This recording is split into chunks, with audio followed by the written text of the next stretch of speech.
रहा शुभम, फैसल ने नहीं छोड़ा हाथ। पीलीभीत का खौफनाक हादसा, डूबती कार, तड़पती जान और दो बहादुरों की इंसानियत से भरी जंग।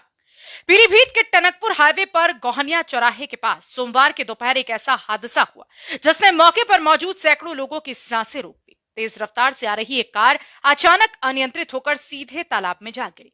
पानी के छींटों के साथ कार गहराई की ओर खिंचती चली गई और अंदर फंसा युवक शुभम चीख भी ना सके, क्योंकि मौत का साया बेहद तेजी से उसकी तरफ बढ़ रहा था। तालाब किनारे खड़े लोग भय से हिल गए। कोई सिर्फ देख पा रहा था, कोई चिल्ला रहा था और कोई मोबाइल निकाल करके रिकॉर्ड करने लगा, पर कोई उस ठंडे गहरे पानी में उतरने की हिम्मत नहीं जुटा पाया।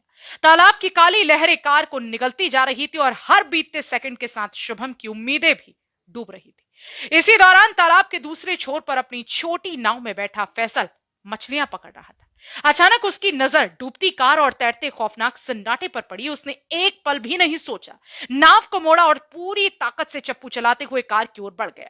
वहां तक पहुंचने में मुश्किल से कुछ ही सेकंड लगे, लेकिन तब तक कार का आधा हिस्सा पानी में समा चुका था।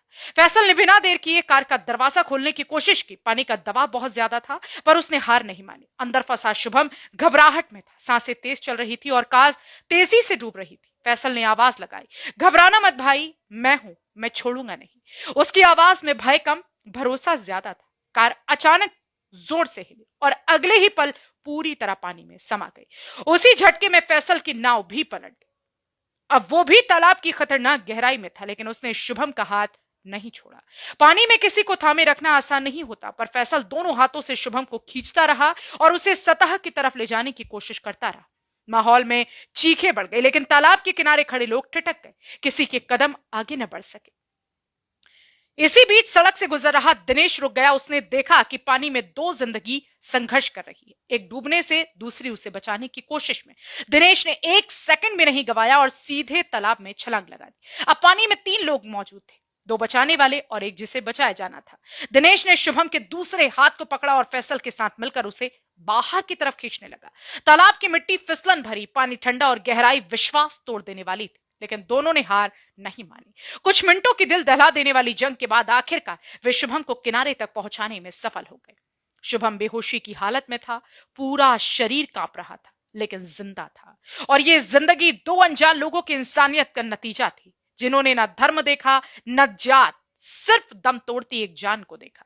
मौके पर पहुंची पुलिस और स्थानीय लोगों ने शुभम को अस्पताल पहुंचाया, जहां उसकी हालत स्थिर बताई जा रही है। फैसल और दिनेश दोनों को भी हल्की चोटें आई, मगर दोनों ने यही कहा, अगर देर हो जाती तो एक घर उजड़ जाता। हम सिर्फ अपना फर्ज निभा रहे थे। हादसा भले ही खौफनाक था, लेकिन इसमें एक बड़ी सीख छिपी है। जब हम इंसानियत के लिए खड़े होते हैं तो किसी भी अंधेरे पल को रोशनी दी जा सकती है। क्या आप जानते हैं, पानी में वाहन गिरते ही लोग डर के कारण मदद करने से कतराते हैं, लेकिन ऐसी स्थिति में तुरंत पुलिस व स्थानीय आपात सेवाओं को सूचना देना और रस्सी, लकड़ी जैसे साधनों से सुरक्षित दूरी से सहायता करना जीवन बचा सकता है। खतरे में फंसे व्यक्ति को देखकर मोबाइल निकालने से पहले एक बार जरूर सोचें, आपकी एक कार्यवाही किसी की पूरी जिंदगी बचा सकती है।